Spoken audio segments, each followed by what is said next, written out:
Sir Desmond Stirling's Satan's Claws Are Coming to Town. Merry Christmas, Uncle Charles. Merry Christmas, Simon. Charles, Viscount de Bourbon of Bisquit, gentleman, adventurer, patriot and Englishman, despite his Gallic title, clanked champagne glasses with his young nephew. They both took a swig of the bubbly nectar. "I say, Uncle, this new Turkish bath of yours is frightfully hot." "It's supposed to be." Charles smiled at his nephew and watched the perspiration rolling down the young man's firm, cricket-enhanced pectorals. "That's why we're both sans clobber." Charles stood up and poured water onto the infernally red coals. They sizzled and steam erupted into the air. Charles sat down again, eschewing the towel he had initially wrapped around his waist. He unself-consciously perched one leg up on the bench, his manhood gleaming with sweat, and began to casually exfoliate himself with his strigil. Simon nonchalantly flicked his adorable blonde fringe out of his eyes. A spray of sweat flew across the sauna, a salty bead landing on his uncle's face. "Oh, I don't think I can cope with much more, Uncle." He flapped his hands in front of his face. "Nonsense," replied his uncle firmly. "You'll face a lot more heat than this in the Sudan when you get posted there.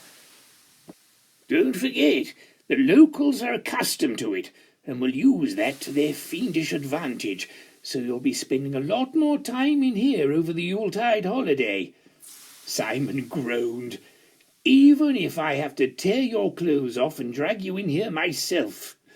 Both men laughed at the prospect. "Now," said Charles, "where are the holly branches? Time to give you a jolly good whisking." "What?" exclaimed Simon, alarmed. "Relax," said his uncle. "It's what the Reds and the Finns do to each other in their bathhouses. Marvellous for the circulation, apparently. Gets the gander up and throbbing." "I tell you what, Uncle," said Simon, keen to avoid a thrashing, remembering the spankings Charles used to give him in his youth, often for the most trivial misdemeanour.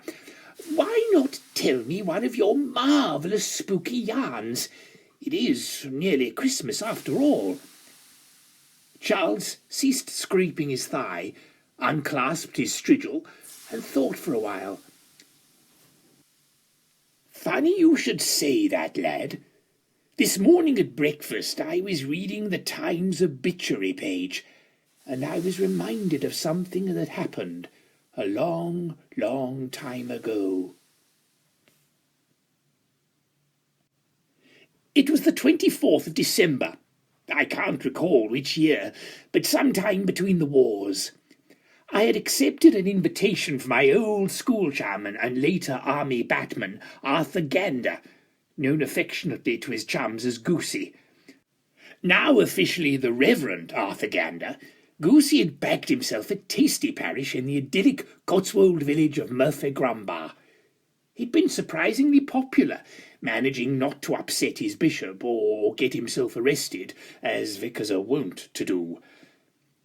Goosey had, out of the blue, asked me to spend Christmas with him and read the lesson at midnight mass. I'd recently had an unwise dalliance with a certain young lady, no names, no pectoral, but as I didn't relish being king one day, it was gently suggested at the end of a beefeater's pike that I leave town for a while. I was sailing for Kuala Lumpur in the new year, but beforehand a traditional Yuletide in the Shires appealed. Delayed by financial negotiations with a particularly truculent Grand Horizontal, I had seized my suitcase, put my manservant Staunchpole into kennels, grabbed the post, and raced to Paddington Station. I'd only just made my train, and annoyed to find first class packed, I had reluctantly taken a seat in second class. I had firmly made it clear to the scum in my carriage that they were to speak only when spoken to, and settled down to read my post. I discarded the begging letters, One from my accountant pleading to be paid. The nerve! The Christmas cards from obscure relatives. A reminder to renew my subscription to English Manhood periodical. In other words, nothing that couldn't have been ignored until after the holiday had finished. I discarded the lot out of the carriage window. I was about to close my eyes and enjoy a comfy snooze when I saw that I had missed one piece of post, which was, judging from the size and feel, another Christmas card. It was about to follow its brethren into the icy outdoors when I decided to open it. One leftover foolishness from my childhood is the forlorn hope that maybe there will be a very welcome postal order bestowed on yours truly by an uncle with more money than sense, or perhaps wanting to buy silence for that unwise stroking of a thigh at a long-ago family tea party. The card was nondescript, bearing an image of a robin so banal that it wasn't even unforgivably vulgar. It was unsigned, with no clue as to the sender. I struggled to think of which elderly kin was so demented that they'd forget to inscribe a card, but as most of one's ageing aunties seemed to be so far gone that euthanasia would be a kindness, it was hard to pin down a culprit. I noticed that something was stuck to the inside of the card, a loose piece of paper. I tugged, and it came loose. It was a thin strip of parchment, almost translucent. At first I thought it was blank, but as I stared at it, unearthly symbols appeared on the paper. No, don't look at me like that, young Simon. I know exactly how it sounds, but I swear it's true. Now, in those days, I wasn't the expert on the occult I've since become, so I didn't recognize these uncanny cryptograms for what they were. Runes. No, not prunes, Simon, runes. A form of alphabet used by heathens in the olden days. Yes, I know the effect prunes have on you. It's a family curse. We all suffer from it. Beastly things, clockweights of the devil. Now, where was I? Ah, yes. The slip of paper with the runes. I hadn't the foggiest what they meant, but something deep down inside me suspected that this card and its occupant shouldn't be discarded like the rest. So I tucked them inside my pocket, put the whole mystery out of my mind, and, lulled by the steady rattle of the train, settled down for my nap. At first, sleep eluded me. I opened my eyes. There was an advertising poster on the wall opposite my seat. It depicted a pretty young lass of the lower orders, her blonde hair wrapped in a scarf, as she recommended the use of some liquid for a domestic purpose. I was idly speculating why the domestic staff one employed were never as attractive as that, when I could have sworn that the woman in the poster moved. I blinked my eyes. Perhaps I had fallen asleep without realizing it. The poster woman looked right at me, not generally out of the poster, but directly at myself. I blinked again. She was definitely glaring straight at me. And then she made the most unladylike of gestures. I looked around to see if anyone else could see this, but my fellow travellers were either snoozing or had their noses buried in tawdry magazines. I returned my gaze to the poster. Now the blurb on the advertisement, instead of being the usual balderdash about the product they were promoting, simply read, Charles, Viscount de Bourbon and Bisquit, smelly idiot, died Christmas Day. Well, naturally, I was outraged. I have never been smelly. Indeed, my odour has often been praised as the most appealing of musks, masculine, yet aromatic. I summoned the guard. He shambled over to me, insolently irked at having to leave whatever nefarious pastime he was doing rather than the job for which the railway company was amply remunerating him. "Tell me, my good man," I said between clenched teeth, and pointed at the poster, "what is the meaning of this?" He peered at the poster. It never occurred to me that maybe the base fellow couldn't read, but Lips moving silently, he stared at the writing. "Well, sir, it appears to be suggesting that the use of this particular detergent will remove stubborn stains from even the most soiled of underwear." My fury was starting to boil over. "Not the advertising claptrap," I said. "The other part. The bit about Viscount Child being smelly and dying on Christmas Day." He looked at me, an even more confused expression than usual on his stupid face, and gazed back at the poster. He shrugged. "Can't see anything like that, sir." Barely able to stop myself cuffing the silly fellow, I pointed back at the poster. "It's there, right under your—" I gaped, probably looking as gormless as the guard, only with better breeding. The writing about yours truly had gone. Vanished. Just the usual inane marketing drivel, not the insolent stuff about my fragrance or my death. "Is that all, sir?" asked the guard, his demeanour suggesting he thought I was drunk or gaga. I was too baffled to be upset by this, and just dismissed him with my hand. I got up close to the poster and sniffed. Maybe some trick ink had been used, but I could smell nothing untoward.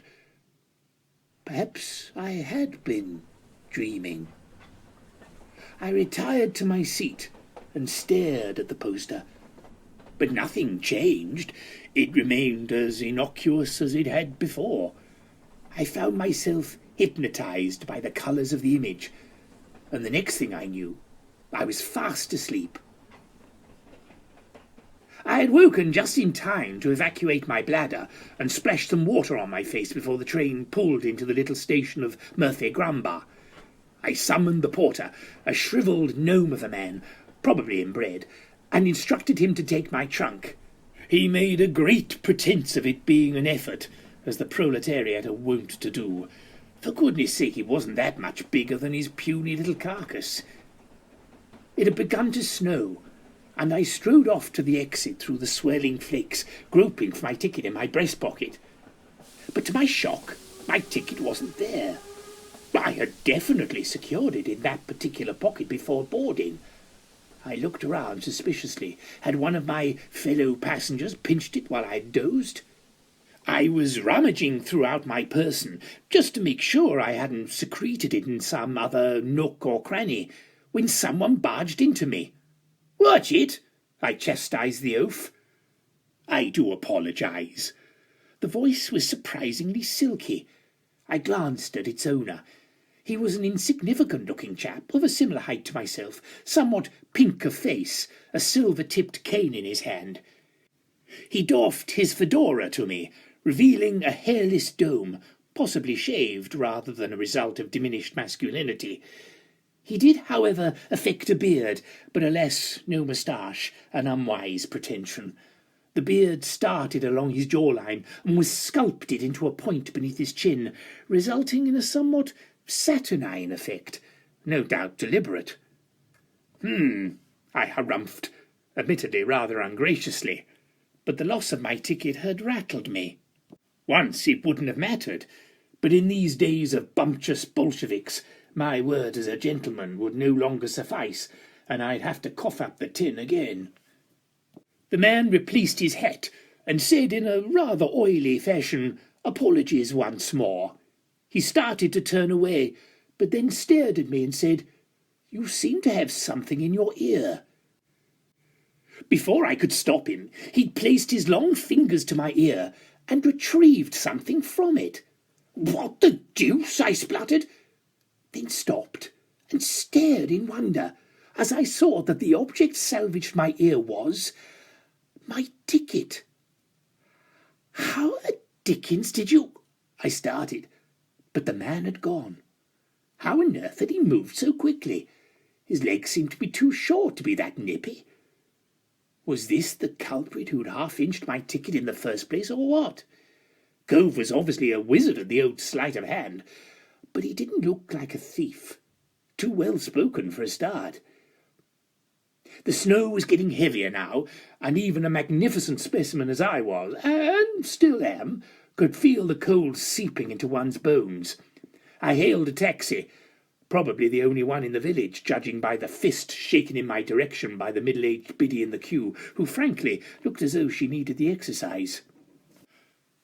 The clergy know how to look after themselves well, so I was not surprised to find that the vicarage to be a haven of warmth and comfort.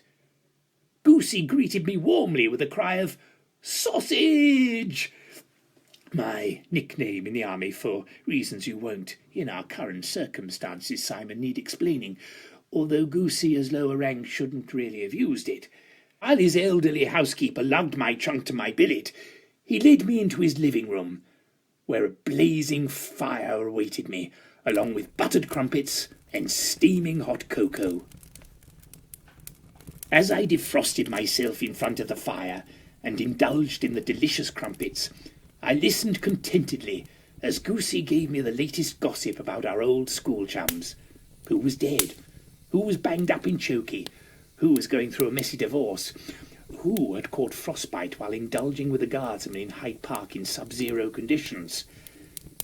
Goosey hadn't really changed since the end of the war, maybe a tad fatter. He still resembled an obese owl, peering through large round glasses, which he only prevented sliding down his nose with an extraordinary grimace. He hadn't been the best of batmen, his short legs too short to get him where he had been dispatched to in ample time, his weight often causing him to get stuck in the mud. I seemed to be forever chastising him, but usually with a twinkle in my eyes, and I was fond of the tubby little fathead. "I say, Goosey," I said with a mouthful of crumpet, butter dribbling down my chin, "I am glad you asked me here for Christmas." "Well, my dear," chuckled Goosey, breathing on his huge round specs and wiping them with a mantilla, "once we have my tedious church duties out of the way, we're going to have the most delicious fun. We've been invited to Darrell Hall for Christmas lunch. The Wizard Chips, darling Siddiqui and Lady Fistula, a delightful couple. Do you know them?" I shook my head. "He's something big in weaponry, and she's the second daughter of the Duke of Northfields." I recalled that I had heard of them. Staunch naturists and admirers of Mussolini, they were reputed to be splendid hosts, and always kept a warm fire and a swastika flying. I hasten to add that this was before those damn Nazis spoiled fascism for everybody with their boorish behaviour. Goosey confirmed this. Devoted nudists, the pair of them. Dicky proposed a bill in Parliament early this year to make nudity compulsory in schools and government departments. It was defeated due to the high cost of heating that would then be required. "In schools?" I guffawed. "Don't recall any heating in our alma mater, and we were usually clothed, except in the baths after games and double French on Tuesdays." "Oh, that Monsieur Copine, he was such a scream." Goosey clapped his hands together. "Dead now, of course. Went off to fight in the Spanish Civil War." "Killed in combat?" I gasped. "Oh, don't be silly," giggled Goosey. "Had a stroke in a gentleman's convenience in Folkestone, waiting for the ferry." We toasted the old monsieur and his futile death, then wished each other the merriment of the season.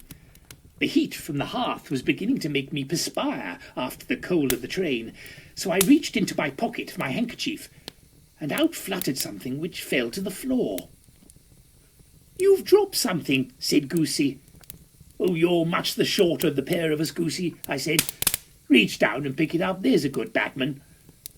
"Don't touch that, Reverend!" A loud voice startled us. Sir Desmond Stirling was written and performed by Anthony Keetch.